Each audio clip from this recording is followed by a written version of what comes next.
それでは、次のセッションは、ガブリエル、ペテノレラさんで、仕事で役立つモナド変換子です。よろしくお願いします。Okay. Can everyone hear me? Okay, hi. My name is Gabriele. I'm an Italian software developer, so I come from quite far. It's been a long flight. Here's a few things I do. I'm co-founder of Buildo, a small software company in Italy. We do essentially products using Scala and React.js. So I do use Scala a lot in my own work. I also do a couple of community things. I organize the Milano user group of Scala and the Scala Italy conference, which is also known as your best excuse if you want to come to Italy and do a vacation and also learn some Scala. It's going to be in Florence in September this year, so just in case you're interested. So let's move forward and let's talk about this talk. So what is this talk and why am I giving this talk today? So what is essentially a talk about monotransformers that I wished I had attended before using monotransformers, because they are scary and complicated if you meet them on Stack Overflow. And why? Essentially because I still remember the pain of going through Stack Overflow, trying to make sense of the examples that I found there.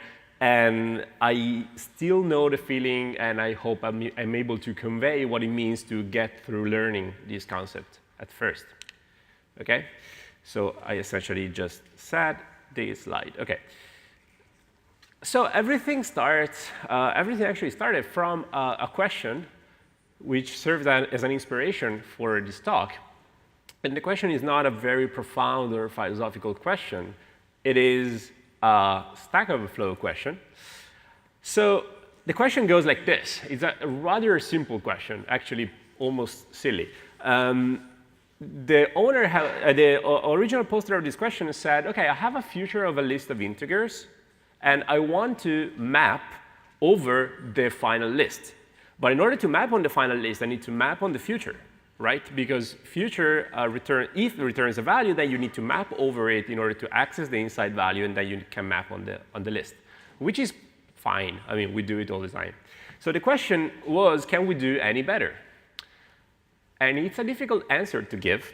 And there's an obvious one that was already given, and it just indented. That works, OK? It's a bit better. This was the answer that was already posted there when I got to the question. But I like Stack Overflow, and I like getting points on Stack Overflow. So let's bring in the category theory. So the question is not so trivial if you start considering and complicating things and bringing on abstractions. So who's never heard of a functor? That's silence. OK, perfect. So at least everyone knows what is a functor to some degrees. So a functor today, for us, is going to be a trait. OK, so is this trait which defines a map operation, which is defined on this type f, which we don't know anything about, except that it accepts another parameter itself. So it's a f of something. OK, so that's the only thing we know about f. And then we define this map operation that, given an f of a, allows us to transform it into an f of b if we provide a function from a to b. OK? So for instance, the functor of a future could be this one. And this is conveniently reusing the map function that is provided by the standard library on future. OK, but we can see it in a different way. We can see it in this category theory way, in which we interpret the fact the future has a map as if the future is an instance of has an instance of functor. And this is the instance. We just defined it. So we know we have an instance of a functor for future because we can map over a future. We know we have it for list too. I didn't report it here, but it's easy to write one, because we have a map on lists too. So why do I have to complicate things so much? Why do I have to talk about functors? It just is a method on these two data structures. Well, if you start seeing those methods as general things, things that have a common shape, in this case is functor, we can use and apply some concepts from category theory. One of the concepts that is very useful is the fact that functors compose. So what does it mean that functors compose? It means that if you have two functors, you can compose them together and have a composition of the functor. which again means that if you know how to map over a future, and if you know how to map over a list, you now are automatically able to compose the two things and map over a future of list or a list of futures, okay? Which is not so trivial as a thing. It's very, very powerful, because now you don't need to write explicitly a map for a future of lists, but you can just compose them together and get one for free. So you essentially do this. You squash them together, and you have a single map operation. So in practice, this is an example that is missing some imports, but it's from actual code that compiles in CATS, which is a library for category theory in Scala. So you can take the functor of future, compose it with the functor of list, and you have this thing which has a map operation that works on future of lists. So now you have your future of list, you just pass it to this map, and you apply your function. So we have one map and one function. Boom, a lot of Stack Overflow points, like a lot. Okay? So we just complicated things for a stupid example, but let's see a more complicated example. And for the examples from now on, I will be using CATS, which is, again, a library for doing functional programming and category theory concepts in Scala. There is another one that is pretty famous, which is called ScalaZ. For the sake of this talk, their two are identical. So if you want to use one or the other, it's exactly the same. I'm going to use CATS because I'm more familiar with it, but practically word for word, they're the same. So if you're more familiar with the other one, feel free to convert them in your mind, but you don't need to do much work.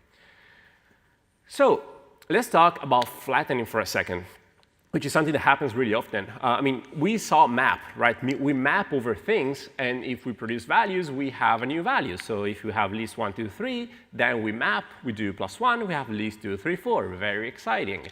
And now, if we do something slightly different, when we map in, we're returning another list, we end up with a list of lists. So it's a nested data structure. Sometimes we don't want nested data structures. They're just intermediate steps in our representation. So we want to flatten them. We want a list back. So we call flatten. And it turns out that composing map and flatten, so doing map, getting a list of lists, and then flattening things, is very common. And it's so common that it has a simple operation, which is called flat map, that does the two things at once. So instead of doing map and then flatten, you can just do flat map. Okay? It's fairly intuitive on lists. But it turns out that flat map is more general than lists. A lot of data structures in a Scala standard library have a flat map. Why is so? So in general, whenever you have something that has the shape of an f of A, you probably had a map somewhere that you wanted to be a flat map. And if you end up with a future of int, which is not very interesting because it's not super asynchronous, it's just a future, you probably wanted a future. And you may end up with a future if you map over a future and return another future, in which case you may want to do flat map instead. So this is a very stupid example of how to use flat map. It is actually a lot deeper than that, the foundation of what flat map is. But we can think of it in these ways, and it works. So it works on future, it works on options, it works on lists. So there is a hint that this is a pattern that we can interpret into some higher concept. And that's where we start talking about monads, which is a scary word in functional programming. But it's actually pretty simple. I mean, it fits on a slide. Okay? So a monad, first of all, is a functor itself, because it has a map operation. Okay? So it's a specific kind of functor. It's a functor because it has a map, but it has more things. And the things that it has more is pure, which is an operation that takes any value and puts it in the monad, in the context of a monad. So for instance, if you have 42, an integer, and you want an option out of it, you just construct with a sum the 42, and you get an option of integers. Okay? But the interesting operation here is flat map. So flat map is the core, the foundation of what a monad is. So if we start seeing flat maps all around the Scala standard library, we start thinking, wait, maybe there is a common connection between them. And it turns out that Scala doesn't encode them this way. Scala doesn't talk about monads, the Scala standard library, but we can do so, and we can define our own trait of a monad and start defining instances.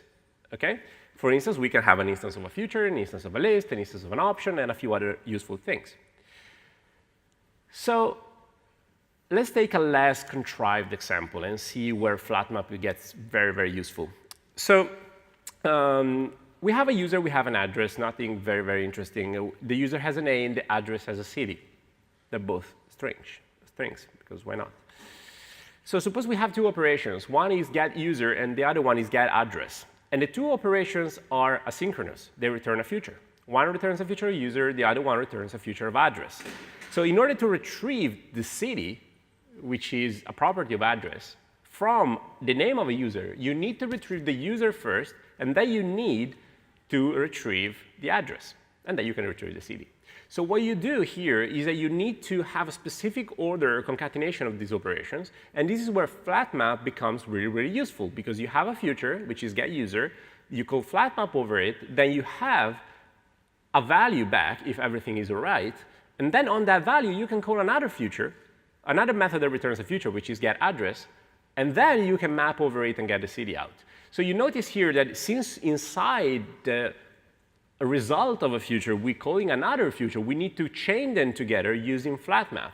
And there is no coincidence that flat map is also sometimes called chain in other languages, like in Haskell, or bind in Haskell, I think. Okay, so it binds together, it chains things. It has a concept of a structure. Okay, so flat map again is starting to look like more like a control flow thing rather than just flattening on lists, right? Because it's very intuitive on lists, but it's not so intuitive like on future of options. What does it mean to flat map? It means to chain things. It means to have a sequence of things that happen. So since this thing is so common, like to chain a lot of flat maps together and then maybe retrieving something with a map, we have a special syntax for it, which is called the for comprehension, which comes from the do expressions in Haskell. It's very, very similar. So this is exactly the same example as before. Some people miss this when learning Scala. This is a syntactical transformation from this to this. It's purely syntactical. It happens in a very early stage in the compiler. Okay, so this is not something magical. This is not a glorified for loop. It's just a way of writing flat map in a very, very concise way. So this example, I would argue, is very clear to see what it does, because it allows us to follow the path through the business logic. The business logic is not very, very complicated here. But it gets the user, gets the address, gets the city out, and it's done. It's very clear, and this is what we usually aim for. We want to have code that looks like this, that is extremely clear, and it allows us to think about it without being distracted by a lot of syntax. I mean, if you're a Haskell programmer, this is a lot of syntax. But if you're a Scala programmer, this is as good as it gets. If you're a Java programmer, this is wonderful. Okay, so it depends on where you come from. So some lessons that we learned so far. So monads is all about sequential executing stuff in a sequence. And monads have this property for which, through a flat map operation, they can squash things together. They can allow you to have an f of a, where instead you would have had an f of a. Okay? Again, this is a very, very basic explanation of what a monad is. There is a lot to it. There is a lot of category theory behind it. But this is an intuitive understanding of what a monad is and what it does. So any questions so far? OK, so I'm either doing a great job or a terrible job. We'll see. OK. So wait a second, though. That's not always the case. We don't always have an f of a. We don't always have a future of things. We have more complicated things, arguably more interesting things. So usually, they look like f of g of something, OK, f of g of x in this case. Something like this. So back to the real world, we wouldn't never probably have a function that looks like this, especially if you're retrieving data from some source, right? You don't return a user every time you succeed. You typically do something that looks like this.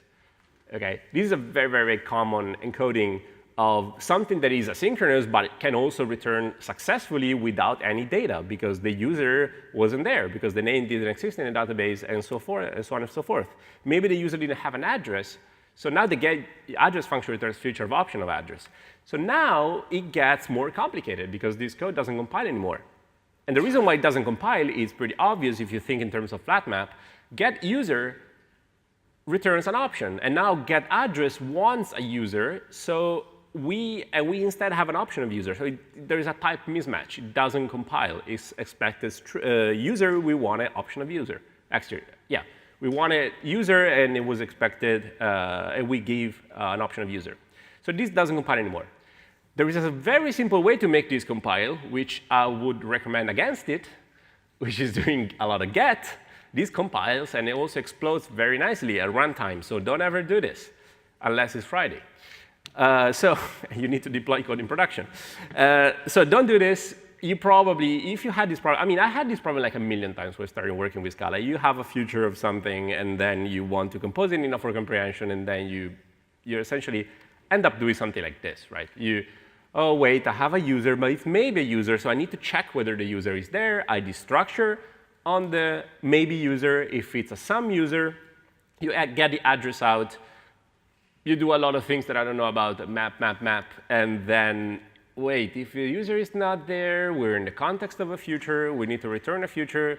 Let's return a future that succeeds but returns nothing. OK, so there's a lot of things that I don't even care about. I mean, when I was typing this example, I have this gap that need to fill, which is the case none, and I don't even know what to put in. It's not interesting. It's completely boilerplate, OK? So we went from an example that read very clearly, like get user and then get address, to an example that I would argue it's not so clear anymore. Again, if you're a Java programmer, this is great. But if you're a Scala programmer, you start thinking, OK, there must be some extra syntax that allow me to do this, right?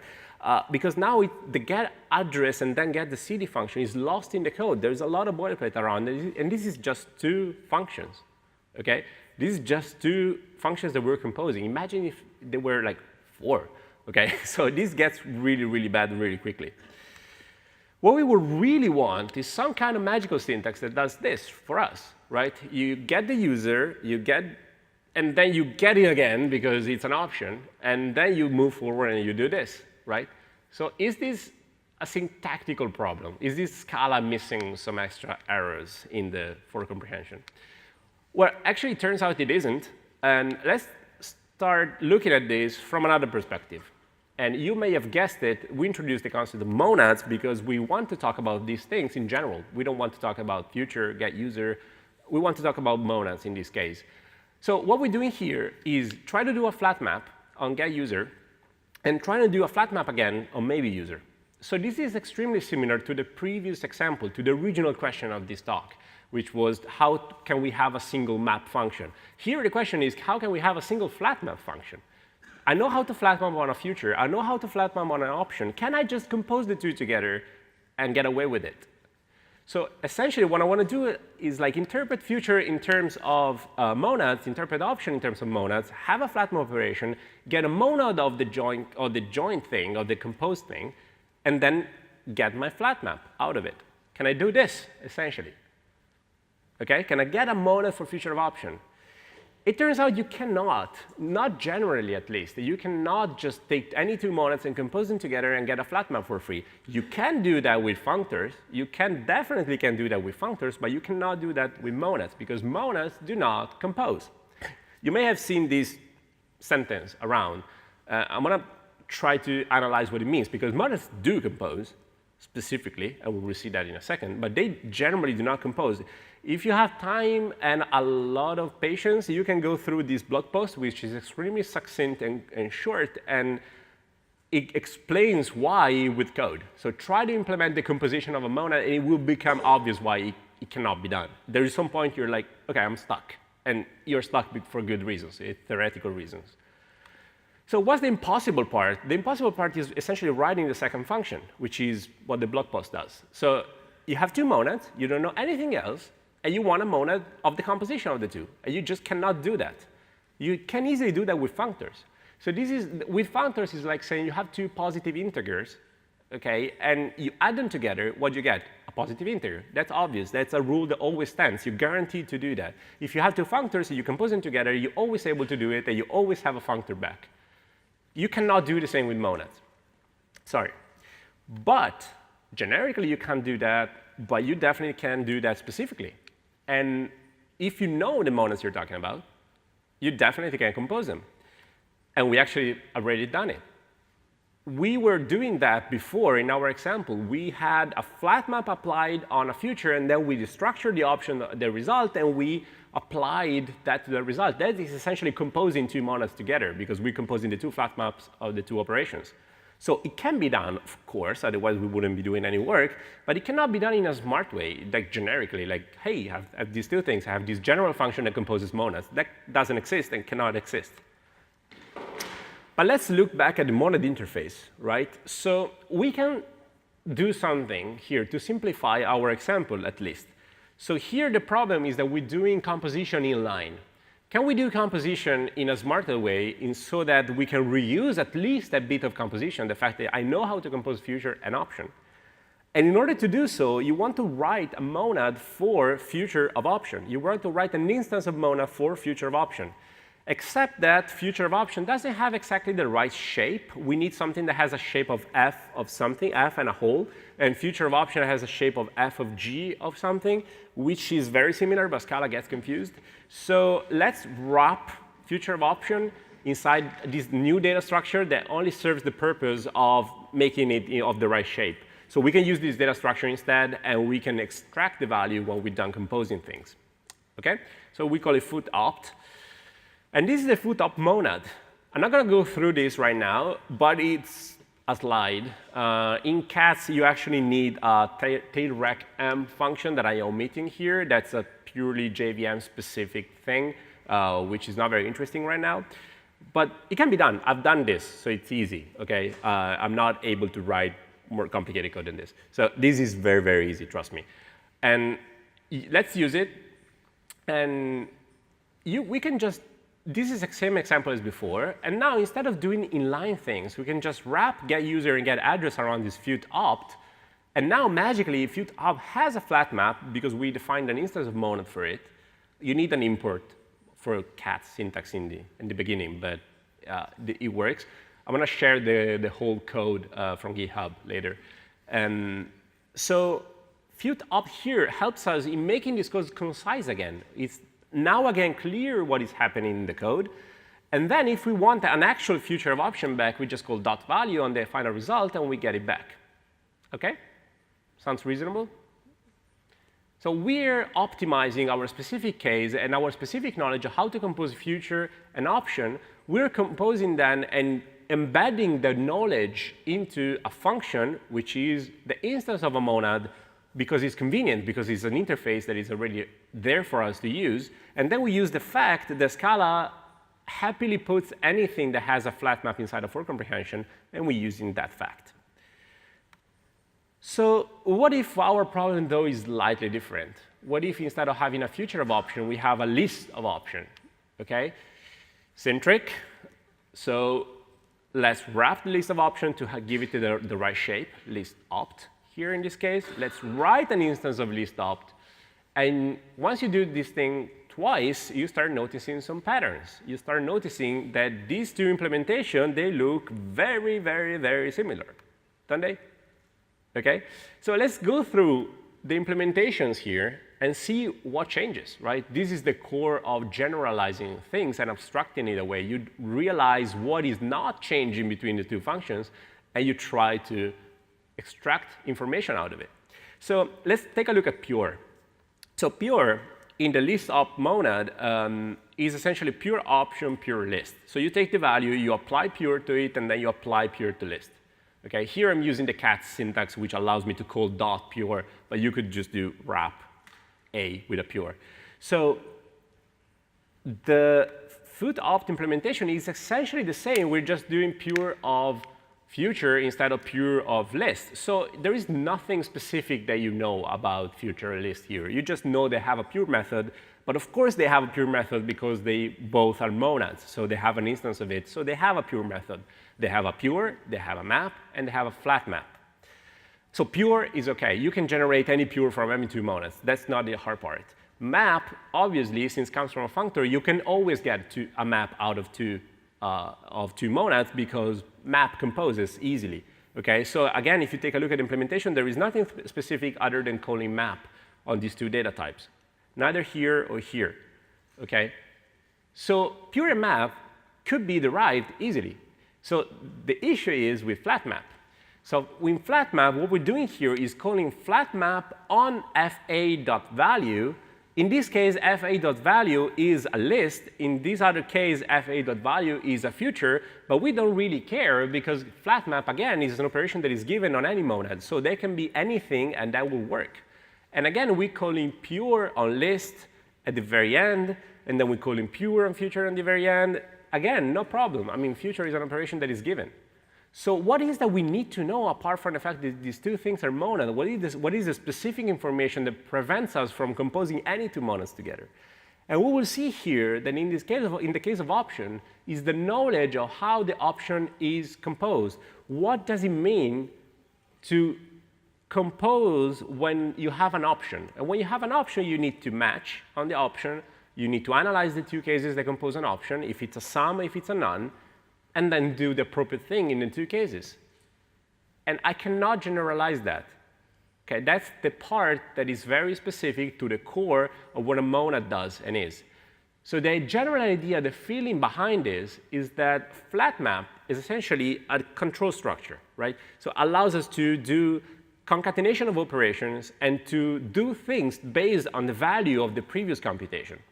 So it's dynamic in its core. It allows us to do dynamic stuff, which is also why it's cool, because it allows to do interesting things like writing a program. But it's also opaque. It's also hard to look into. You cannot look into, because having a flat map on an option and having a flat map on a future are completely different things. They are not related in any way. They have their own specific semantics. And that's why it's impossible to compose two monads, because they have some specificity that you need to know about. The cool thing that we learned here, though, is that there is only a little part of this composition that is very specific. And it's not, for instance, the wrapping thing. Like the fact that we're wrapping around the future or a list is not specific. So we can have any other monad wrapping around option, and that will work just fine, because we just need pure map and flat map. So we can try to write something more generic, like whatever opt, instead of food opt or list opt. And we just need to know that W here is a monad. If W is a monad, we're OK, because now we can access all the operation that a monad can do, and then we have some specificity over the option. So I'm not going to implement the instance of monad for this. I mean, it's trivial. It's essentially a generalization on the previous case. But I'm going to stop here because we accidentally reinvented monad transformers. So a monad transformer is a structure that allows you to take a single monad that you know about, like option, and transform it with the behavior of another monad, which can be any monad.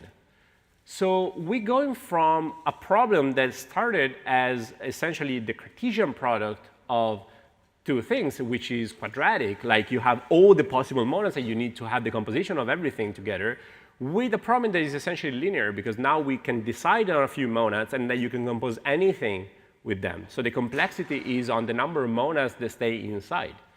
So now you have option T, and option T is an actual data type that exists in CAT, ScalaZ, or, well, Haskell, is a very common data type. Option T essentially is a data structure that instead of having a wrapper around it, it transforms it into a type parameter. So it's a flattened data structure.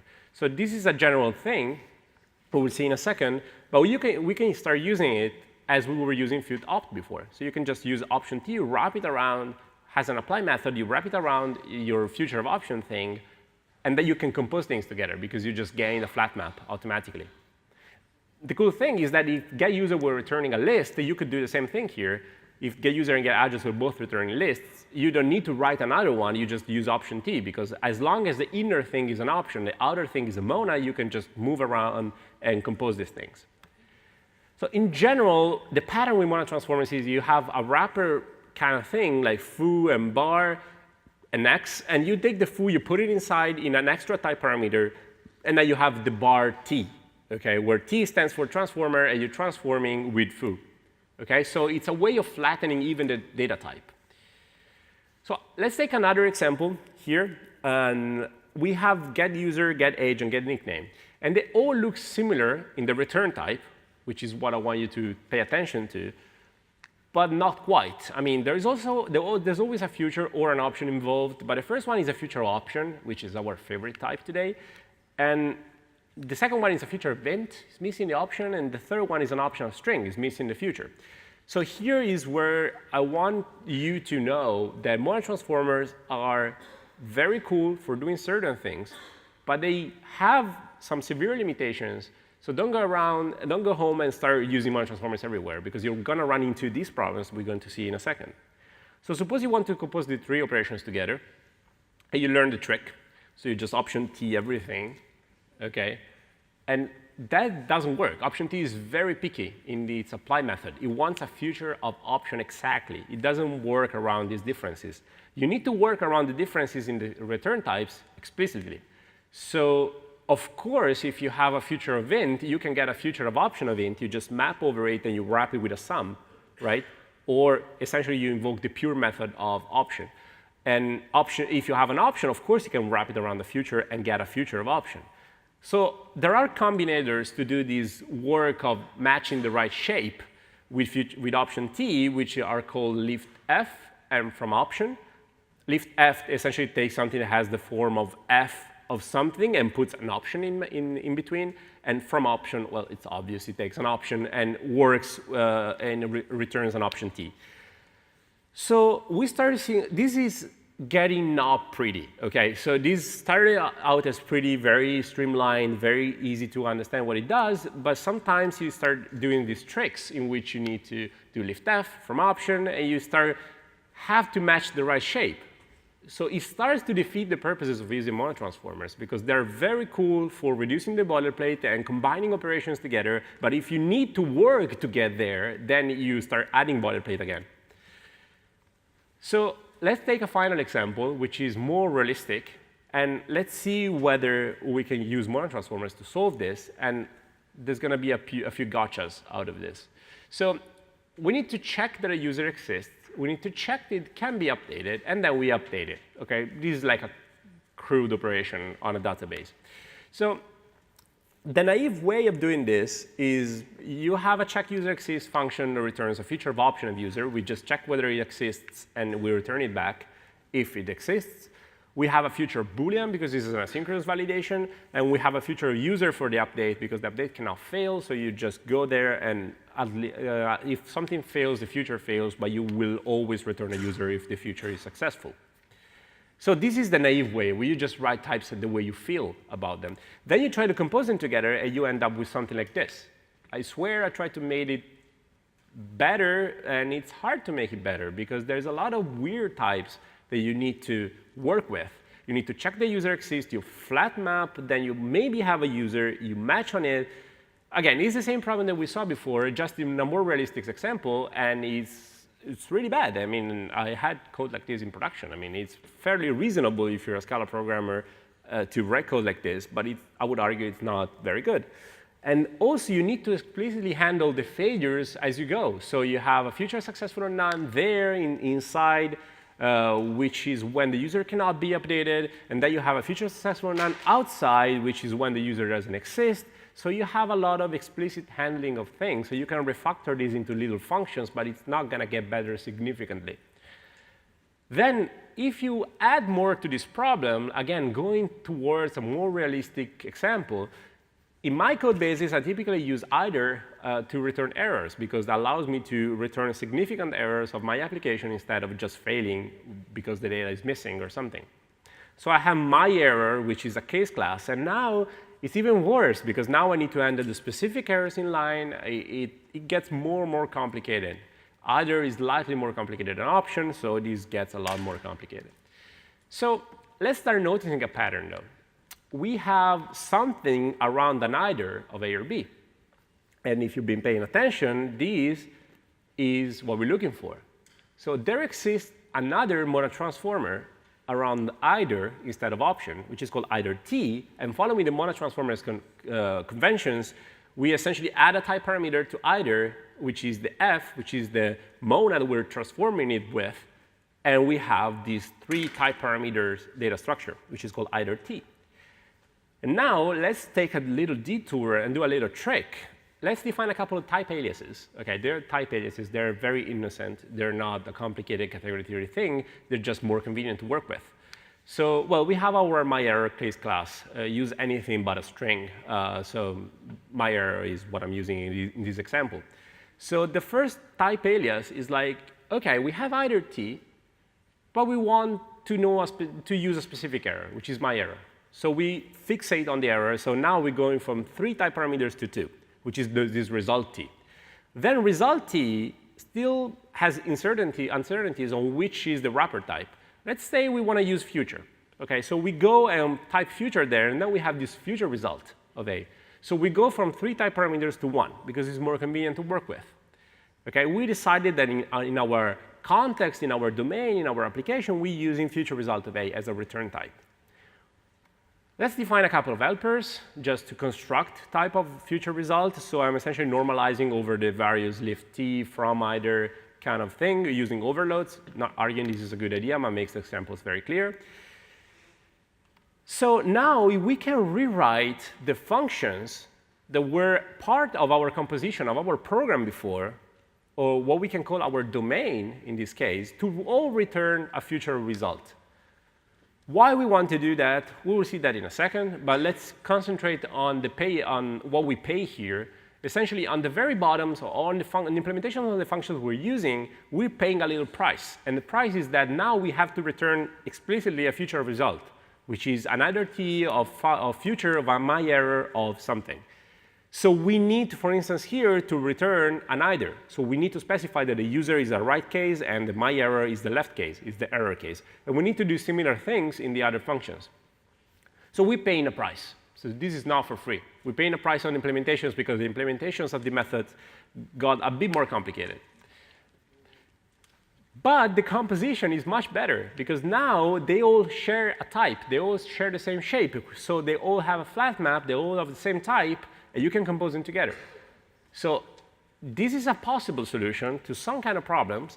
And the reasoning here is that composing things it's a Cartesian product of things, right? So if you happen to compose things a lot, which is usually what you do when you write a program, compose single pieces of functionalities, if you pay the price there, you paid with a different scale than if you paid linearly on the single pieces of functionalities. So we're pushing the problem down, hoping that it gets linear as opposed to quadratic here, when you compose things. So some personal tips about monad transformers. So if you happen to stack more than 2 monad transformers, it gets bad really quickly. What do I mean by that? I mean, a monad transformer is a monad, per se. That's the point of it. Has a flat map method. So you can compose it with other monad transformers and go on forever. And that's a very bad idea. If you get to 3, you end up with code that looks like this, which is fitting everything into this super complicated stack of monads because you want to work with the monad transformers, but it defeats the purposes because there is so much boilerplate to make it fit into that shape that you're essentially losing every gain of using it. So stacking more than 2 gets really, really bad. So I would stick to 2. Second tip, this is very easy. Monad transformers are an API that is not in the Scala standard library. So don't ever share it with anyone. It's a local optimization that you use in your code, and then you just call dot value, and you put it out. I've seen this done once in a library, and it scarred me forever. It's not a good idea. I mean, it's so easy to get a normal value out. And then if users want to use the monad transformers themselves, they just wrap the value around the monad transformer, and it's done.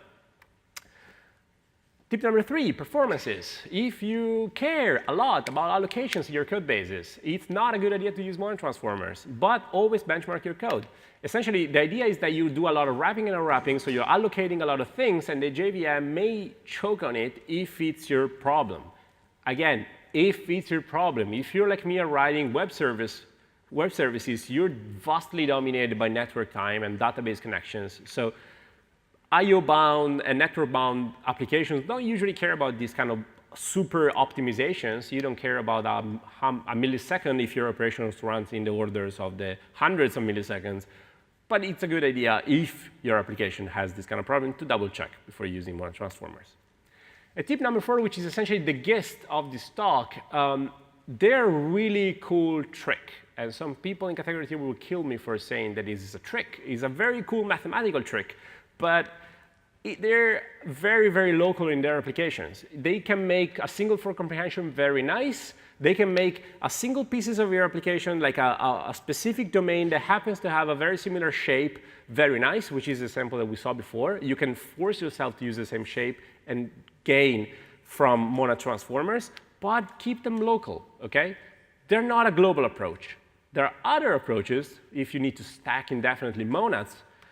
And one approach I'm not going to talk about, because that's a different talk, is free monads or tagless final that address one of the problems that we saw before, which is separating a very clear business logic from all the tidbit details of the implementations that are complicated. Okay, so free monads and tagless final achieve that, but then they have the same problem in the interpreters. So they have this concept of program and interpreter, and in the interpreter, they sometimes even use monad transformers. So they're just pushing the problem away, which gives us very nice code base to start with.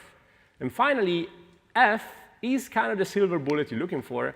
F takes the concept that composing monads is very complicated and just proposes a single monad, which is F, and then you rewrite your whole code base to use this single monad, F, which has very nice properties, and it is, I'm done. Just one slide. and it is essentially the silver bullet. The cost that you pay, of course, is that F requires you to rewrite everything in F, which is not so bad as it looks like, but it is a cost. The code for the examples is on GitHub, on gabro/monadT. All the examples that you saw hopefully compiled there. So if you're curious about the specific CATS implementations, you can see them there.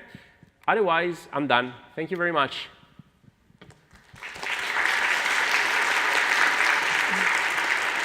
ガブリエルさん、ありがとうございました。いくつかお知らせがございます。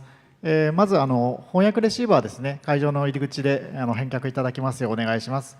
2つ目ですけれども、明日のアンカンファレンスのネタ出しを今やってるんですけれども、コーヒーコーナーの手前ぐらいにホワイトボードがありますので、そこでぜひ、こういうネタが聞きたいややりたいという話があったらお願いします。あとこの後ランチなんですけれども、ランチお食事取れる場所がこの A 会場以外の3階と4階の部屋になっております。で例年ですね、3階の方結構混み合いますので、ぜひ4階の方の会場を積極的にご利用ください。それでは改めましてガブリエルさんありがとうございました。大きな拍手をお送りください。